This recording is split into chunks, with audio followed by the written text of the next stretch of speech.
दो south Korean लड़के आए थे भारत में घूमने के लिए। जब उनको पूछा गया भारत में आपको कौन सी चीज ज्यादा शॉकिंग लगा, तब उन्होंने क्या बोलते हैं थोड़ा सुन लीजिए। Really shocked about every people pay with their phone, not cash. Oh, I'm really shocked. that's UPI? Yeah. Every person use UPI. I think इन दोनों लड़के को भारत की यूपीआई पेमेंट सबसे ज्यादा शॉकिंग चीज लगा। UPI. I think fintech in India is So strong. one of the well-developed Yeah. country in the world.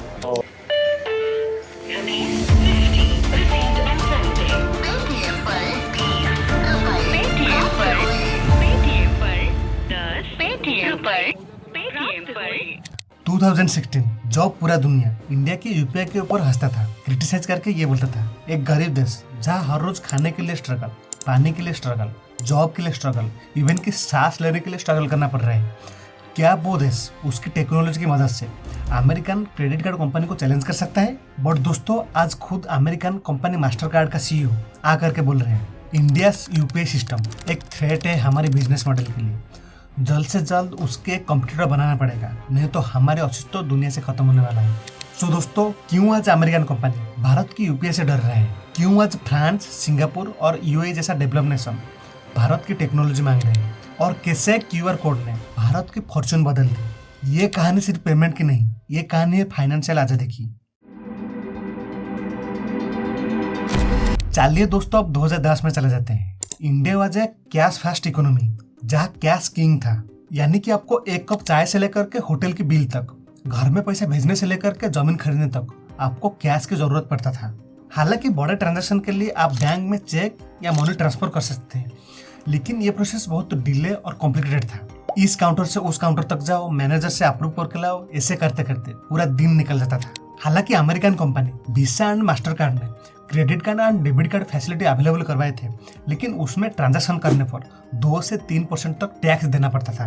ये 2 से 3% टैक्स शायद आपको कम लग सकता है, लेकिन अगर आप एक एनआरआई है तो आपके लिए ये अमाउंट बहुत महंगा साबित हो जाता था। जैसे कि अगर आप बाहर देश में रह रहे हैं, आप अपने घर में 2 लाख रुपीज भेजने के लिए आपको एक्स्ट्रा 4 से 6 हजार रुपीज इन अमेरिकन कंपनी को देना पड़ता था। दोस्तों ऊपर से सरकार के ऊपर पेपर नोट छापने की खर्चा। 2025 की आरबीआई की एक रिपोर्ट की माने तो फाइनेंशियल ईयर 2023 एंड 24 में आरबीआई को सिर्फ इस नोट छापने के लिए 5,000 करोड़ रुपीज की खर्चा आया था। सोच पा रहे हो 5,000 करोड़ रुपीज। और तो और दोस्तों प्रॉब्लम सिर्फ प्रिंटिंग कॉस्ट नहीं था, प्रॉब्लम थी डाटा डार्कनेस की। सोचो एक सर्विस वाला और एक एनआरआई जो इनकम करता है उसकी रिकॉर्ड सरकार के पास में होता था, लेकिन जो एक स्ट्रीट वेंडर यानी कि जो ठेले वाला है वो दिन में 5,000 रुपीज का सेल करता है, उसकी ट्रांजैक्शन का कुछ भी रिकॉर्ड सरकार के पास में नहीं था या बैंक के पास में कुछ भी नहीं था। ठीक है, जिसकी वजह से सरकार की नजर में वो आदमी अनएम्प्लॉयड था, जिसलिए वो आदमी इनकम टैक्स नहीं भरता था। अगर दोस्तों कोई ईमानदार ठेले वाला डिजिटल होना चाहे तो उसके रास्ते में खड़े थे 2 guards, visa and master card. मैंने आपको पहले बोला था ना, इस कंपनी हर ट्रांजैक्शन पर 2 से 3% कमीशन लेते हैं।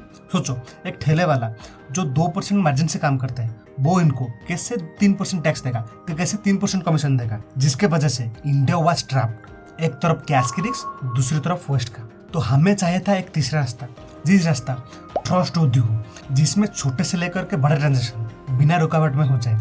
तो अभी मार्केट में एंट्री होता है 2016 में यूपीआई का, यानी कि यूनिफाइड पेमेंट इंटरफेरेंस की। यूपीआई ये कोई ऐप नहीं है, ये एक रियल टाइम पेमेंट सिस्टम है जिसके थ्रू आप 2 से 3 सेकंड के अंदर एक बैंक से दूसरे बैंक तक पैसे भेज सकते हैं या रिसीव भी कर सकते हैं, जिसको मैनेज करता है national payment corporation of India NPCI, जो रिजर्व बैंक ऑफ इंडिया के अंदर आता है। और दोस्तों इसमें आपको पैसा भेजने के लिए बैंक अकाउंट के नंबर, आईएफएससी कोड की जरूरत नहीं है, बल्कि आपको एक यूपीआई आईडी चाहिए, नहीं तो आपके बैंक से लिंक हुआ एक मोबाइल नंबर चाहिए। दोस्तों आप सिंपली भाषा में समझो, फोन पे, गूगल पे या पेटीएम ये ऐप्स है। यूपीआई वो हाईवे है जिसमें हर गाड़ी चलता है, और ये हाईवे किसी प्राइवेट कंपनी का नहीं बल्कि गवर्नमेंट ऑफ इंडिया का है। तो इधर सवाल है, अमेरिका और पूरी दुनिया क्यों आज भारत की यूपीआई से डरता है? दोस्तों इस क्वेश्चन का आंसर जानने से पहले हमको पहले समझना पड़ेगा अमेरिका की स्विफ्ट पेमेंट कैसे काम करता है।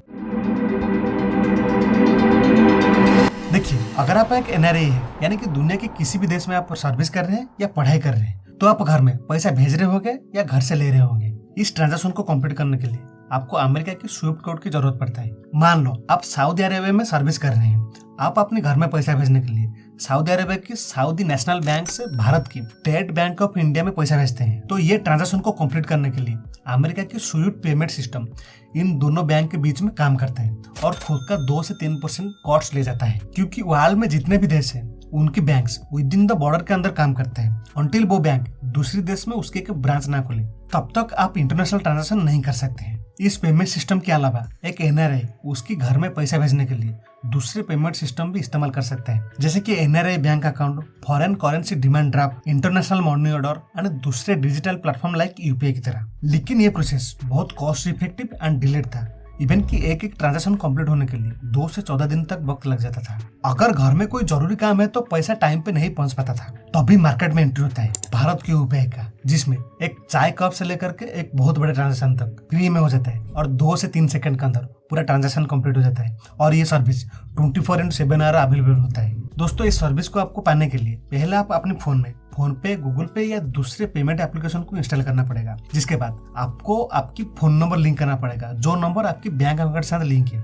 और उसके बाद आप अपने आधार कार्ड नहीं तो क्रेडिट कार्ड के थ्रू एक यूपीआई पिन सेट कर सकते हैं, जिसके बाद आपके लिए एक यूपीआई आईडी जनरेट हो जाएगा और जो फोन नंबर आपने लिंक की है उसके थ्रू आप भारत के किसी भी कोने में यूपीआई से ट्रांजैक्शन कर सकते हैं। इवन के जो देश भारत की यूपीआई के साथ टाई अप किया है वो देश में भी आप डायरेक्ट ट्रांजैक्शन कर सकते हैं, जिसमें आपको ना बार बार बैंक जाना पड़ता है, ना बैंक अकाउंट नंबर चाहिए होता है, ना आईएफएससी कोड। दोस्तों, आप और एक बात जानकर के शॉक हो जाओगे, भारत आज हर दिन 91,000 करोड़ रुपए से ज्यादा के ट्रांजैक्शन कर रहे हैं यूपीआई के थ्रू। अगर एक महीने की यूपीआई के ट्रांजैक्शन को मिला जाए तो ये अमाउंट कई देश की जीडीपी से भी ज्यादा निकल जाता है। दोस्तों, आप इस ग्राफ में साफ साफ दिख सकते हैं, जहां यूपीआई के थ्रू इंडिया 2021 में 4 बिलियन ट्रांजैक्शन करता था, आज वही इंडिया 19 बिलियन ट्रांजैक्शन कर रहा है, यानी कि एक outstanding performance with 4.5x growth. ये ग्रोथ एक हॉकी स्टिक कर्व है और रॉकेट शिप कर्व है। आज एक सब्जी वाला भी बैंक से लोन ले सकता है क्योंकि उसके पास डिजिटल फुटप्रिंट है, उसको अब साहूकार की पैर पकड़ने की जरूरत नहीं है। This is how UPI change Indians Fortune. दोस्तों, अब चले वीडियो के मेन सवाल पर बात करते हैं। अमेरिका और पूरी दुनिया क्यों भारत की यूपीआई से डर रहा है?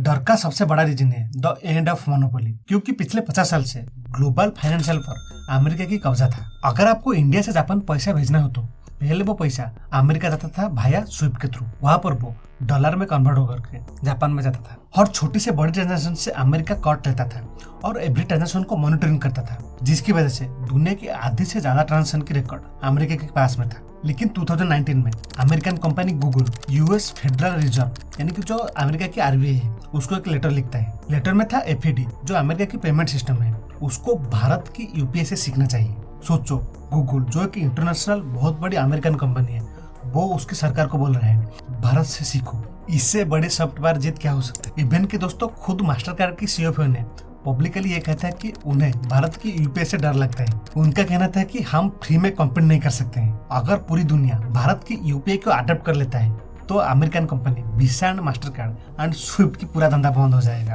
एंड दोस्तों, that is a $multi-billion fear, क्योंकि दोस्तों आप देख सकते हैं इंडिया में क्रेडिट कार्ड की शेयर डिजिटल पेमेंट में जहाँ 2021 में 43% था, अब वो 18% हो चुका है और उसमें भी ज्यादातर इंडिया की खुद की रुपए क्रेडिट कार्ड इस्तेमाल हो रहा है। इसकी वजह से आज पूरी दुनिया इंडिया की तरफ देख रहा है और इंडिया की इनोवेशन को अडॉप्ट करने की सोच रहे हैं और अमेरिका की बड़े बड़े पेमेंट कंपनी इंडिया की यूपीआई से डर रहा है। लेकिन दोस्तों, बात सिर्फ कंपनी की नहीं है, बात है जियोपॉलिटिक्स की। रूसिया यूक्रेन वार के दौरान पूरा दुनिया ने देखा कैसे अमेरिका ने रूसिया की पैसा को फ्रीज कर दिया। सभी देश को पता चल गया कैसे अमेरिका उसकी स्विफ्ट सिस्टम को एक वेपन की तरह इस्तेमाल कर सकता है। इसलिए ग्लोबल साउथ अब इंडिया की तरफ देख रहे हैं, इंडिया की टेक्नोलॉजी को अडॉप्ट करने की सोच रहे हैं। दोस्तों, यही नहीं, ऑलरेडी 8 देश ने इंडिया की यूपीआई सिस्टम को अडॉप्ट कर चुके हैं, जिसमें Nepal, Bhutan, Sri Lanka, Singapore, quarter, UAE, Mauritius और फ्रांस जैसे देश शामिल है। पेरू और नामीबिया जैसे देश इंडिया की मदद से खुद की यूपीआई सिस्टम डेवलप कर रहे हैं। ये डिजिटल स्किल लोड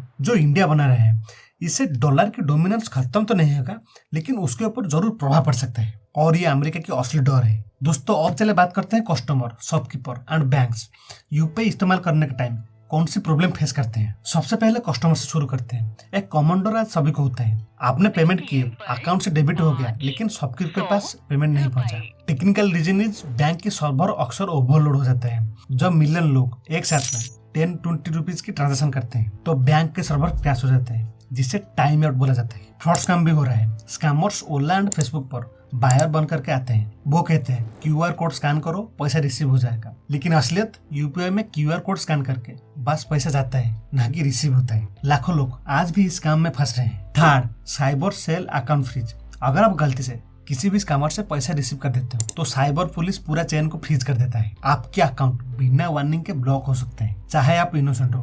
अब चले देखते हैं शॉपकीपर क्या प्रॉब्लम फेस करता है। शॉपकीपर के लिए UPI एक डबल एंडेड सोर्ड है, सुविधा भी है और रिस्क भी। QR code scam. अगर दुकानदार एजुकेटेड ना हो, किसी चोर ने आकर के जब शॉपकीपर उसके काम में बिजी होता है, उसके पास साउंड बॉक्स नहीं होता है, तो अब उस चोर ने अपनी बारकोड उस दुकानदार के बारकोड के ऊपर लगा देता है, जिससे दुकानदार के लॉस होता है। Second, payment confirmation delay. Rush hour generally 7 से 9 बजे के बीच में साउंड बॉक्स पेमेंट कंफर्मेशन की आवाज नहीं देता है। कस्टमर कहता है पेमेंट हो गया, लेकिन दुकानदार कहता है पेमेंट नहीं है। इसकी वजह से दोनों की लॉस होता है और कस्टमर गुस्सा होकर के दुकान छोड़ करके चला जाता है। थर्ड, मल्टीपल ऐप्स का झंझट। फोन पे, गूगल पे, पेटीएम, भारत पे हर कस्टमर अलग अलग ऐप यूज करते हैं। शाम को हिसाब करने में दुकानदार को दिक्कत आता है। अब चलिए दोस्तों जानते हैं बैंक UPI से कौन सी प्रॉब्लम फेस करते हैं।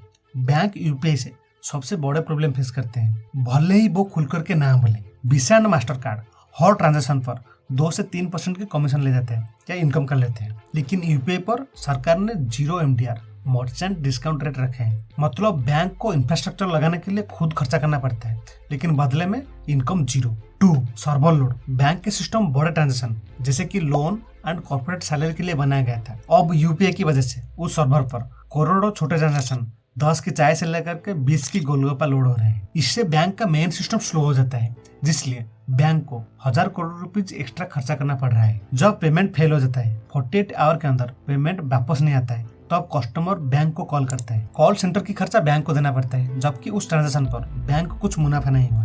तो दोस्तों, at the end of the video, जब कोई सिस्टम धीरे धीरे बिल्डअप होता है, तब उसको डेवलप होने के लिए थोड़ा टाइम लगता है। इस UPI पेमेंट को लेकर के आपकी ओपिनियन क्या है, जरूर कमेंट सेक्शन में कमेंट करके बताएं। दोस्तों, मैं इंडियन के सिविल सेंस के ऊपर एक अमेजिंग वीडियो बनाया हूँ। इस वीडियो को जरूर आपको चेक करना चाहिए, जिसमें आपको देखने को मिलेगा इंडियन की हरकत के बारे में। जरूर इस वीडियो को चेक करना। नमस्कार, मिलते हैं अगली वीडियो में।